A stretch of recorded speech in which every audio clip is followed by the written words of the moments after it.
Hello guys, good morning. This is CMA Pradeep यानी।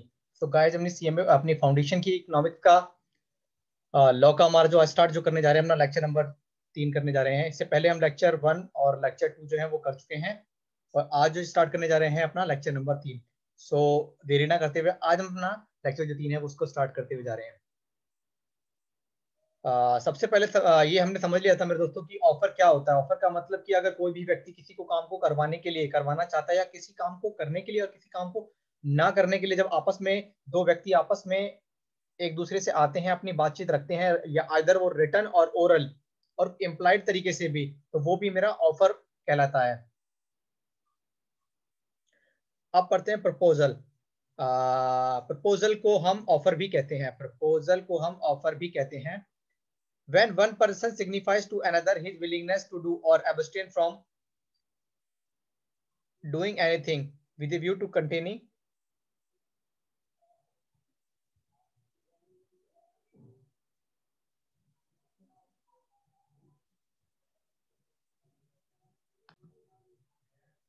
when one person signifies to another his willingness to do or abstain from anything with a view to obtaining the assent of that, either to such act or abstinence, he is said to make a proposal। यानी एक person दूसरे person को या तो किसी काम को करने के लिए या किसी काम को ना करने के लिए, to abstain from doing anything मतलब कुछ ना करने के लिए। abstain का मतलब होता है मना करना, किसी काम को ना करना, ना करना।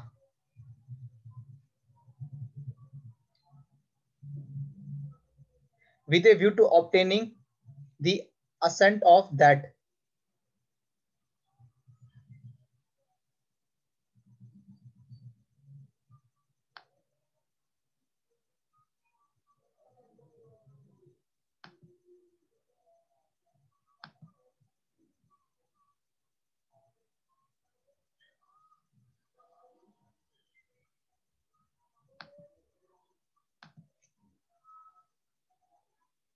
either to such act or abstinence, he is said to make a proposal।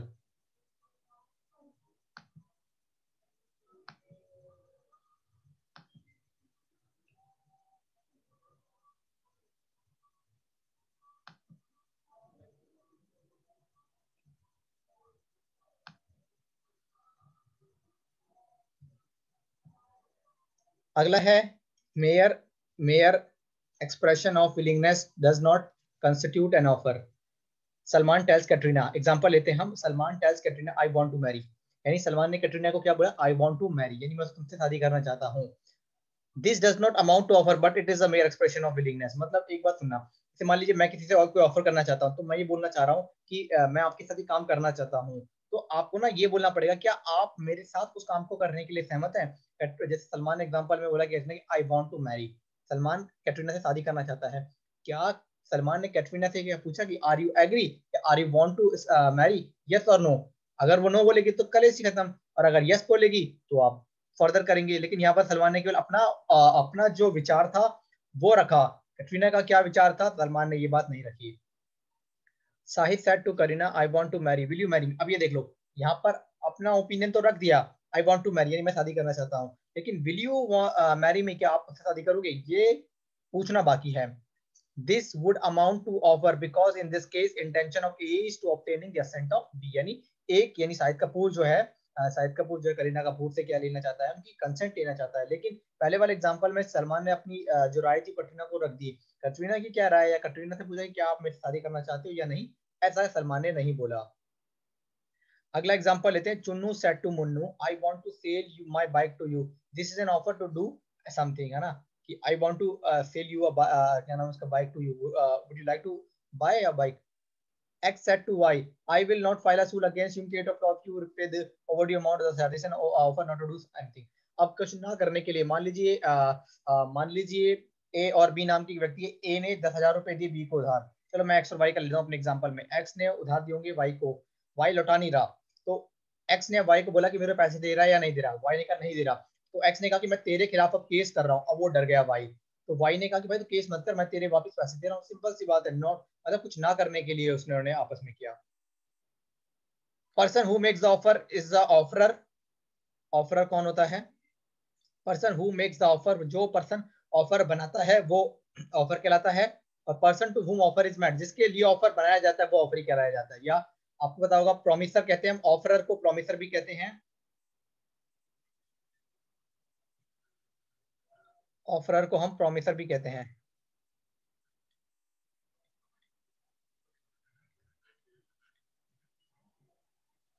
Offeree को हम प्रोमिसी भी।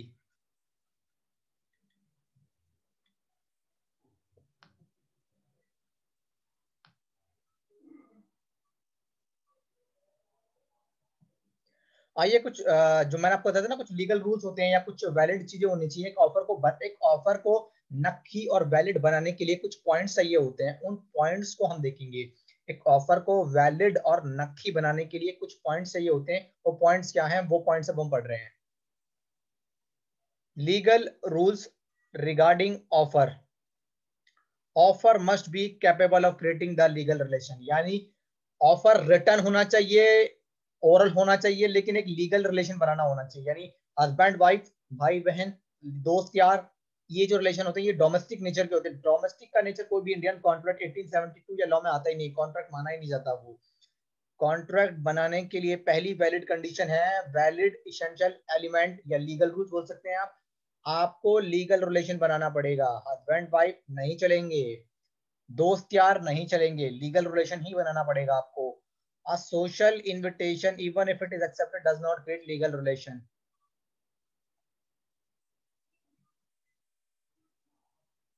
Because it is not intended. वल्फर वर्सेस वल्फर में भी हस्बैंड जो अपनी वाइफ को जो है, हस्बैंड इस केस में क्या होता है, वल्फर वर्सेस वल्फर में हस्बैंड अपनी वाइफ को क्या करता है, हस्बैंड अपनी वाइफ को क्या बोलता है कि मैं आपको 30 यूरो एज अ कंपनसेशन हर महीने दूंगा। वल्फर देना बंद कर दिया था कुछ टाइम बाद, तो वाइफ जो है केस कर देती है, तो कोर्ट बोलता है कि सब ये आपसी है लेन देन। अगर मान लो आपके हस्बैंड बात करता है कि एनिवर्सरी में आपको डायमंड रिंग ला के देगा या डायमंड से बना हुआ हार ला कर देगा, वो नहीं देता, तो सारी पत्नियां जो है हमारी करवा चौथ पर हस्बैंड ने वादा किया कि मैं करवा चौथ पर ये लाऊंगा, वो लाऊंगा, ये लाऊंगा, और नहीं लाया तो सारी पत्नी पुलिस थाने आ जाएगा केस कराने के लिए।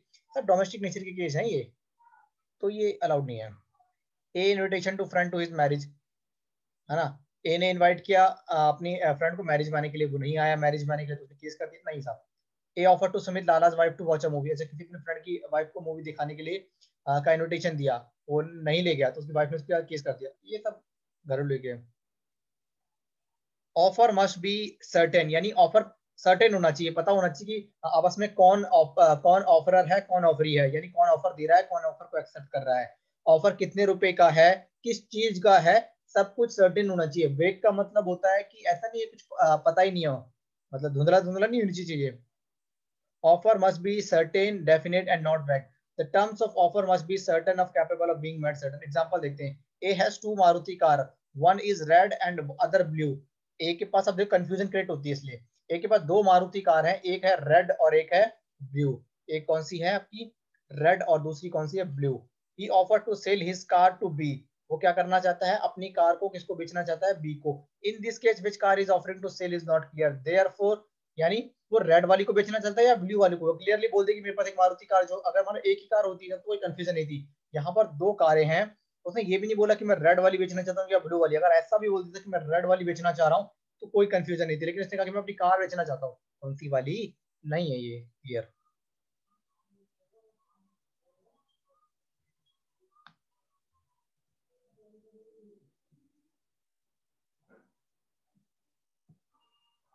ए अ डीलर ऑफ कोकोनट ऑयल, अब मान लीजिए यहाँ पर ना जो डीलर है वो केवल कोकोनट ऑयल बेचता है, किसी को साथ क्या there offer is valid because it is a developing method. अगर मान लो एक ही तरीके का कार होती है इसके पास, तब भी नहीं होता ऐसी, इसमें एक ही तरह का तेल का व्यापारी है। अगर बहुत सारे तेल का व्यापारी होता, मस्टर्ड ऑयल भी बेचता, कोकोनट ऑयल भी बेचता, और भी तरह के ऑयल बेचता, ये सोयाबीन ऑयल हो गया, तो उस केस में उसको क्लियरली बताना चाहिए कि मैं बी के साथ जो कॉन्ट्रैक्ट कर रहा हूँ किस ऑयल के लिए कर रहा हूँ। एग्जाम्पल तीसरे पे आते हैं हम, एग्जाम्पल हम तीसरे पर आते हैं। A offer to take a house on lease provided the house put should be put into the through repair and should be sufficiently decorated. This offer is too big and hence not valid. भाई मैं कोई कमरा किराए पर लेना चाह रहा हूँ और मैं मालिक को बोल दूंगा कि ऐसा ऐसा बना दो, वैसा वैसा बना दो, ऐसा ऐसा बना दो, तो मालिक अपने हिसाब से बनाएगा ना भाई चाचा। किराएदार है, तू बोल रहा है कि ये करो वो करो वो करो वो करो, बड़ी बड़ी कंडीशन रखना है, किराया तू देगा नहीं ढंग से, तो ये वेग है। ऑफर में भी एक्सप्रेस और इम्प्लाइड, मैंने कहा था एक तरह का ऑफर तो ये होता है कि आप ओरल, आमने सामने बात बोलकर नक्की कर दो, या आप दूसरी तरीके से अगर आप बोलना चाहते हैं अगर आप दूसरी तरीके से बोलना चाहते हैं तो आपको क्या करना पड़ेगा, या तो एक्सप्रेस हो, पहला तो express, N offer which is made by word spoken और रिटन, एक्सप्रेस हो गया। X says to Y, will you purchase my white horse for 20,000? X write to Y a letter, I want to sell my car 40,000 to you। अब है implied offer।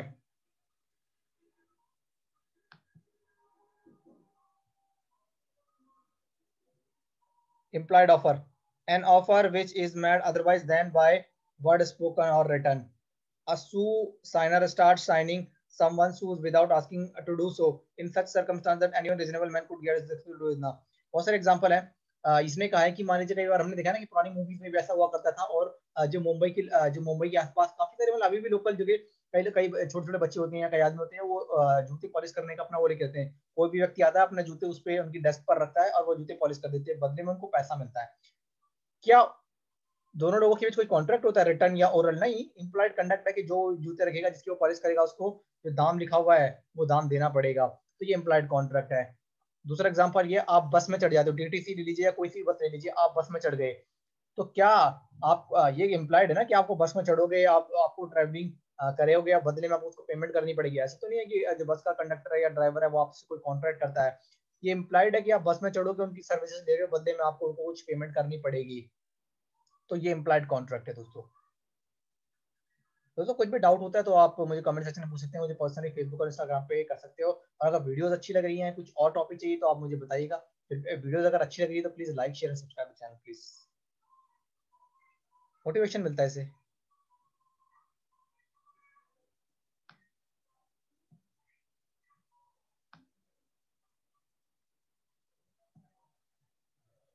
Offer must be distinct from an invitation to offer. Invitation to offer होता है जैसे मान लीजिए हम किसी की दुकान पर गए, सामान रखा हुआ है, हमने कहा कि मुझे सामान खरीदना है। मान लीजिए अगर वो दुकानदार सामान देने से मना कर दिया जाए, यार सुनो मेरी बात, मैंने सोचा कि मैं सामान खरीदूंगा, दुकानदार आपको सामान बेचने के लिए तैयार। अगर दुकानदार सामान बेचने के लिए तैयार ही नहीं है तो आप कोई पेश नहीं कर सकते।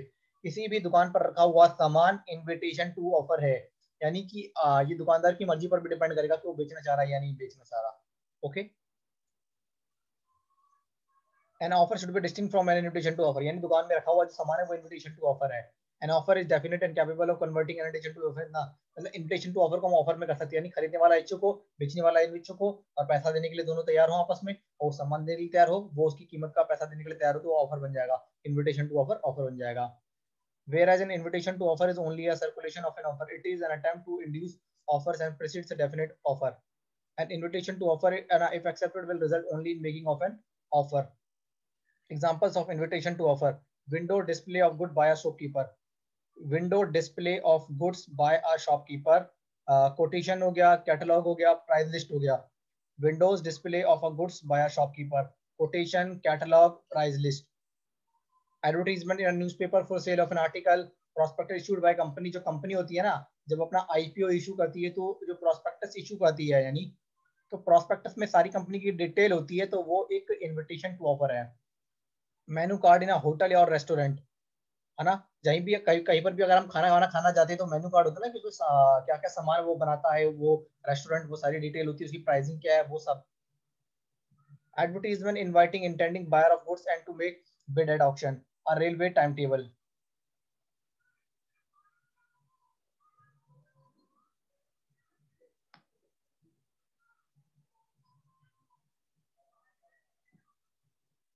Goods are sold in a shop under self-service system. Customers select the goods in the shop and take them to cashier for payment of service. Cashier refuses to accept the payment, held that customer cannot bound the shopkeeper of itna। Pharmaceutical Society of Great Britain और Boots Case Chemist Limited। मैं example आपको पहले भी बता चुका हूँ। इसमें क्या हुआ था कि क्या नाम है उसका, ये शॉपकीपर जो ग्राहक था उसने सामान खरीदा, अपना सामान पिक किया दुकान से और कैशियर के पास ले जा लिया। कैशियर ने कहा कि हम इस सामान को बेचना नहीं चाह रहे, तो साहब बिल्कुल है, दुकान में रखा हुआ सामान एक इनविटेशन टू ऑफर है।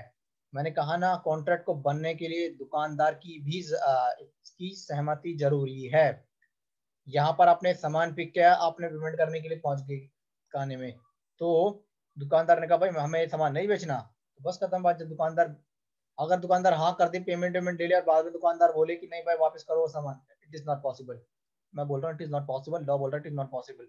लेकिन अभी दुकान पर ही हो, आपने सामान पिक किया और दुकानदार जो है वो बोल रहा है कि मेरे दोस्तों ना ना ना ना बाबा ना, सामान नहीं बेचेगा, तो आपको नहीं खरीद सकते आप सामान को, समझना पड़ेगा आपको इस चीज को। तो ऑफर में भी specific offer, journal offer. Specific offer मतलब आप अपनी गाड़ी को किसी स्पेशल बंदे को बेचना चाहते हो, आप अपना घर किसी स्पेशल बंदे को बेचना चाहते हो, आप अपना पेन किसी स्पेशल बंदे को बेचना चाहते हो, आप अपना कॉन्ट्रैक्ट किसी स्पेसिफिक बंदे के लिए करना चाहते हो, तो वो स्पेसिफिक कॉन्ट्रैक्ट होगा। जर्नल ऑफर पूरी दुनिया में कोई भी आए और 50,000 रुपए दे जाए और मेरा लैपटॉप ले जाए, 5 लाख रुपए मेरी गाड़ी ले जाए, कोई भी आए जिसके पास 5 लाख है, जो देने की क्षमता रखता है, वो आए और ले जाए। Journal offer. स्पेसिफिक का मतलब 5 लाख रमेश तू ले, तुझे ही गाड़ी बेचूंगा और उसको किसी को अलावा नहीं बेचूंगा। लैपटॉप रमेश तुझे ही बेचूंगा, सुरेश तुझे ही लैपटॉप बेचूंगा। किसी स्पेसिफिक बंदे से अगर आप कॉन्ट्रैक्ट करना चाहते हो तो वो स्पेसिफिक कॉन्ट्रैक्ट कहलाता है, वो स्पेसिफिक ऑफर कहलाता है। लेकिन अगर किसी भी पब्लिक में कोई भी पब्लिक आए, टर्म्स एंड कंडीशन को एक्सेप्ट करे और ले जाए सामान, तो वो मेरा जर्नल ऑफर कहलाता है। बेहद सिंपल, पूरी दुनिया के लिए अगर ऑफर ओपन है तो वो जर्नल ऑफर कहलाया जाता है। कुछ स्पेसिफिक बंदों के लिए वो ऑफर है तो वो मेरा जर्नल ऑफर कहलाया जाता है। आइए पढ़ते हैं। Offer made to a definite person, किसी स्पेसिफिक पर्सन के बारे में, is called specific offer. A specific offer can be accepted only by the person to whom it is made। General offer, an offer which is made to a public at large, यानी public में कोई भी आए, मेरी terms and condition को accept करे, पैसा दे और सामान को ले जाए। Anyone having knowledge of the offer, जिसको नॉलेज हो यानी पता हो ऑफर का, आए एक्सेप्ट करे ऑफर को और complete with the terms of offer, offer की टर्म्स को एक्सेप्ट करे और जाए। A company advertised in several newspapers that a reward of 10,000 would be given to any person who contradict influenza after using the smoke balls of the company according to the printed direction. Carlyle used the smoke balls according to the direction of the company and but contradicted influenza, and that she could recover amount by using the smoke balls and the simple सा है। एक company ने कहा कि हम 10,000 रुपए देंगे, कोई भी हमारी इस मेडिसिन को इस्तेमाल करिए, अगर उसको इसके साइड इफेक्ट हुए तो हम आपको हर्जाना भरेंगे। कार्ली नाम का एक बंदा था, उसने उनकी कंज्यूम किया और वो बीमार हो गया, तो कंपनी को देना पड़ेगा साहब, क्योंकि कंपनी ने कहा था कोई भी है पूरी दुनिया में कोई भी दवाई को इस्तेमाल करे, अगर उसको साइड इफेक्ट हुआ तो हम आपको हर्जाना भरेंगे। कार्ली के नाम का एक बंदा था, उसने उनकी दवाइयों को इस्तेमाल किया और उसको साइड इफेक्ट हुआ, बदले में उसको हर्जाना देना पड़ेगा। Company can not be money, क्योंकि ये जर्नल ऑफर था, कोई भी आए, कोई भी पूरी दुनिया में कोई भी हमारी दवाई को कंज्यूम करे और अगर कोई साइड इफेक्ट होता है तो हम उसके लिए जिम्मेदार होंगे।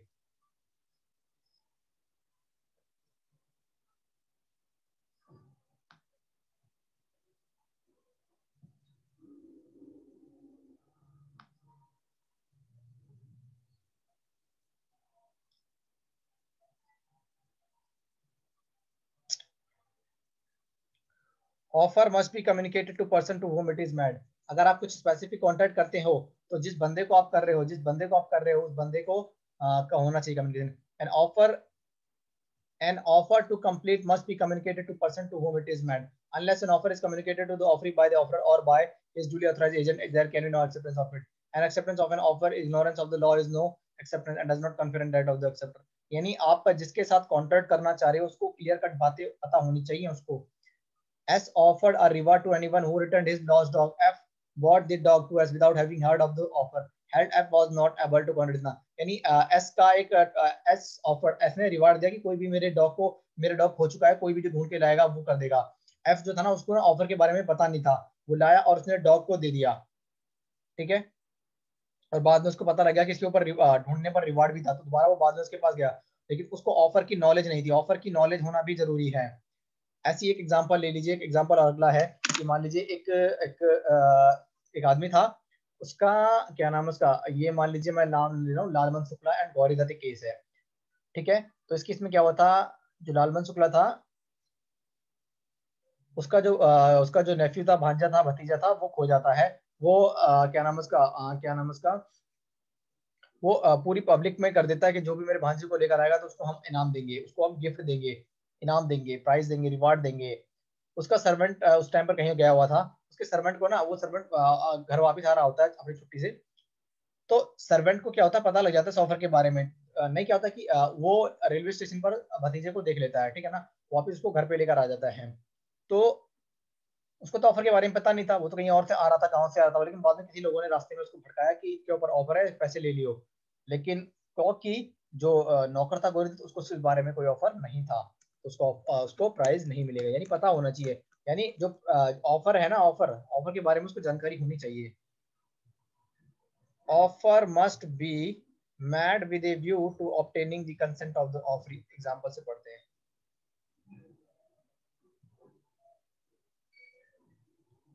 आइए एग्जांपल से समझते हैं इनको। An auctioneer advertised in a newspaper that a sale of office furniture would be held. A broker came from a distant place to attend that auction, but all the furniture was withdrawn. The broker thereupon sued the auctioneer for his loss of time and expenses, held as a declaration of intention to do, but they did not create a binding contract with those who act upon, so that the broker could not recover. Simple सा मैंने कहा था invitation to offer होता है और नीलामी नीलामी का। एक बंदा था नीलामी में आया, मान लीजिए जिसने बंदे ने नीलामी नहीं करवाई तो आप रिकवर नहीं कर सकते एक्सपेंसेस को। Eighth point, an offer may be conditional. While making an offer, the offer may impose condition for the acceptance of the offer. A conditional offer is valid offer. बिल्कुल कोई condition put कर सकता है। An offer should not certain terms in non-compliance of which amounts to acceptance. आइए पढ़ते हैं। Offer cannot impose any such condition of non-fulfillment of which would lead to acceptance of that offer. A offer to sell his right to B starting that the B does not repay within a week. He will assume that his acceptance that offer he this is not a valid offer because fill in the part of the B would repay. Simple सा है, मेरे पास एक गाड़ी थी, मैं आप लोगों को गाड़ी बेचना चाह रहा हूँ। मैंने कहा कि मेरी गाड़ी खरीद ले। ए ने गाड़ी पसंद करी। मैंने कहा कि अब एक कंडीशन डाल दी कि अगर एक हफ्ते के अंदर उसने पेमेंट नहीं करी तो मैं मान लूंगा कि इसको पसंद आ गई है। तो ऐसा कोई कंडीशन आप नहीं डाल सकते हो। क्लास पढ़ते हैं हम communication of special terms. P deposited bags in the clock room at the railway station. P नाम के जो बंदा था उसने अपना जो बैग है वो रेलवे स्टेशन की क्लॉक रूम में डिपॉजिट करा दिया। On the face of receipt the word see back were printed, है ना। बिल्कुल जो पर्ची थी, जो रिसिप्ट दी थी उसमें लिखा हुआ था कि सी बैग, यानी पीछे देखो। तो उस बंदे की पी की ड्यूटी थी कि उसको देखना चाहिए था, उसने नहीं देखा होगा। देखना इस केस में क्या होता है। One of the condition printed on the back was the liability of the railway company shall be printed on the, अगर कोई भी पैकेज होता है तो उसका 10 यूरो तक ही हम उसको भरेंगे। पी ने P's bag was lost, P का बैग खो गया। He claim that actual value of the bag amounting to $24। कितना मिलेगा? 24 मिलेगा, 10 यूरो मिलेगा उसको, क्योंकि उसने साफ साफ ना बिल्कुल सामने लिख दिया था। अगर मान ली सी बैग नहीं लिखता और पीछे छोटी छोटी कंडीशन लिख देता तो वो तो भाई किसी को भी नहीं दिखेगी। तो उसने जो सामने था ना सी बैग यानी पीछे देखे, उसने पीछे नहीं देखा और पीछे लिखा होता कि कोई भी बैग होता है उसकी कीमत कितनी भी हो, हम केवल जो रेलवे कंपनी जो है केवल $10 तक भुगतान करेगी। तो P cannot recover the amount. P cannot recover the amount more than 10 euros since the railway company had taken all the reasonable steps to ensure that condition printed on the were brought to the Parker versus SE railway company. ये example है। Parker वो बंदा था जिसके साथ ये घटना घटित हुई और SE रेलवे कंपनी थी। तो आज के लिए दोस्तों यही करेंगे, एक बार रिवीजन कर लेते हैं कि आज हमने पढ़ा क्या। धीरे धीरे करके चलेंगे और बहुत ही आसान है। कौन आपकी जो लॉ है which is applicable to CA, CS, CMA और बीकॉम फर्स्ट ईयर के जो स्टूडेंट्स हैं उनके लिए एप्लीकेबल है मेरी लॉ। आप देख सकते हो। अगर वीडियोस अच्छी लगती है तो आप कमेंट, कोई भी डाउट है तो आप मुझे कमेंट कर सकते हो, फेसबुक इंस्टाग्राम पर फॉलो कर सकते हो। और दोस्तों वीडियो अच्छी लगती है तो प्लीज यार सब्सक्राइब करें, मोटिवेट करें ताकि हम मोटिवेट हो सके। फटाफट से एक बार क्विक रिवीजन मार लेते हैं।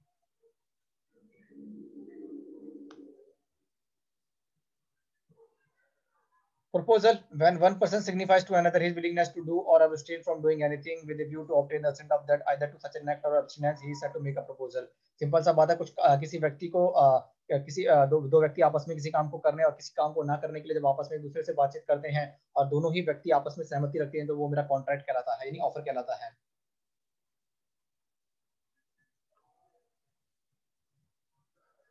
Offer must be capable of rating the legal relationship, यानी जो घर के जो डोमेस्टिक नेचर की जो खर्चे जो आपके ट्रांजेक्शन होते हैं उसको हम ऑफर नहीं बोल सकते। Offer must be certain not definite and not वैग, यानी आप आपको मतलब कुछ जो जो चीज पॉसिबल है करना वो होना चाहिए, कोई वैग नहीं होना चाहिए। आपको आपको क्या बेचना है वो सर्टेन होना चाहिए, कितने प्राइस पर बेचना है वो सर्टेन होना चाहिए। ऐसा नहीं बाद में देख लेंगे, बाद में देख लेंगे नहीं, अभी देखना है जो देखना है। ऑफर मस्ट बी एक्सप्रेस और इम्प्लाइड। एक्सप्रेस का मतलब जो रिटर्न और ओरल होता है। इम्प्लाइड का मतलब आप बस में चढ़ गए तो आपको पता है कि आप सवारी कर रहे हो तो बदले में आपको पैसा देना पड़ेगा, ठीक है ना।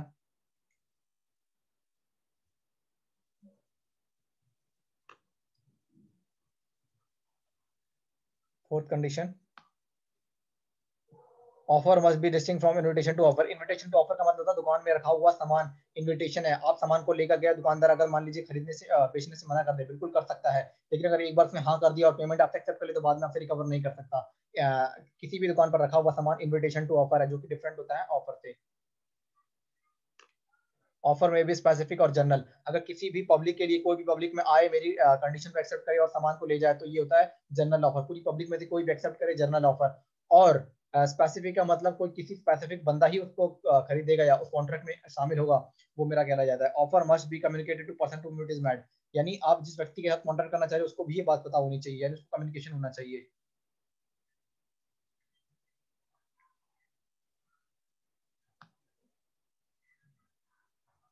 Offer must be made with a view to obtain the consent of the offer, यानी दूसरे व्यक्ति की भी आपको सहमति लेनी पड़ेगी। एन ऑफर में भी कंडीशनल, यानी कोई कंडीशन पुट कर सकता है एक offer. An offer should not contain a term the non compliance of which amounts to cover, यानी एक ऑफर में लेकिन ये कंडीशन नहीं होनी चाहिए कि अगर आपने कोई कंडीशन पूरी नहीं करी तो मान लिया जाएगा कि आपने वो एक्सेप्ट कर लिया है। ऐसी कोई कंडीशन जो है एप्लीकेबल नहीं होनी चाहिए उस पर। और communication of special terms, if there is a special terms, तो आप भरपूर वो संभव प्रयास कर सके कि जो ऑफर को ले रहा है वो उस चीज को समझ सके। जैसे एग्जांपल में क्या किया था कि रेलवे कंपनी ने अपनी जो रिसिप्ट उसमें साफ साफ लिख दिया था कि सी बैक, यानी पीछे हमारी सारी कंडीशन लिखी हुई है, और उसमें कंडीशन लिखा था कि $10 से ज्यादा अगर आपका बैक होता है तो हम भुगतान नहीं करेंगे। पी नाम का जो बंदा था, मान लीजिए कोई भी बंदा था, वो उसने अपना सामान रखा, उसका $24 का सामान था, 24 यूरो का सामान था, वो सामान खो गया, तो कंपनी ने तो साफ बोल दिया था ना कि सी बैक, आप पीछे कंडीशन देखिए, कंडीशन लिखा हुआ है कि हम 10 यूरो से ज्यादा पैसा नहीं देंगे।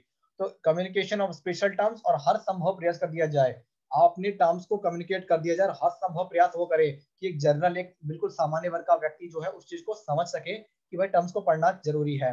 तो दोस्तों, लॉ के लिए आज का हमारा जो लेक्चर 3 है वो यही फिनिश करते हैं। हम धीरे धीरे करके आगे बढ़ेंगे और बहुत जल्दी अपनी लॉ को खत्म कर चुके होंगे, अपनी फाउंडेशन की लॉ को। So thank you so much for the today lecture. Love you. Bye.